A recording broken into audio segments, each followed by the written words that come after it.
I went through like 2 or 3 different diagnostic processes that took like years at a time at different medical centers and kept coming up empty at the end of that, with doctors not wanting to ever see me again or even cutting off care, telling me that I was crazy, telling me that I needed to go to a psychotherapist. Like, I got psychological evaluation after psychological evaluation in order to keep getting care, and then they still ran out of ideas. It's awful. It's so depressing, and it just makes you want to give up. It makes you feel like you'd be better off without doctors.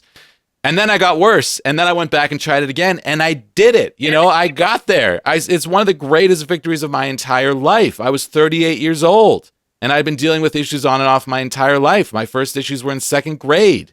Wow. And I got it at 38. See, and that weirdly gives me hope. And I know that's crazy to say, and I hate to say that, but it weirdly gives me hope that I'm like, okay, something's out there. And that's what I always make the joke that I'm like, I know one day they're going to figure this out, and it's just going to be like, oh, that's what it was all along. Like, duh. It'll be like my gallbladder will give out and they'll take it out and I'll feel like $1 million.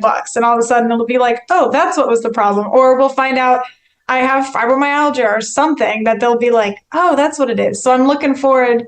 And if that never happens, I've also learned that that's okay. And I can live with this. I've lived with this for this long. If this is how the rest of my life has to be, that's fine. I have a fantastic life as it is. And I can, knock on wood, as of right now, manage the symptoms. Yeah, and that's the best place to be in. That's amazing. I mean, the best place to be in is out of pain and to have a diagnosis. But as far as where you're at, your attitude, our normal. Yeah, as far as where you're at right now, your attitude around it is amazing and very admirable. Taking a long time to get there. Yeah.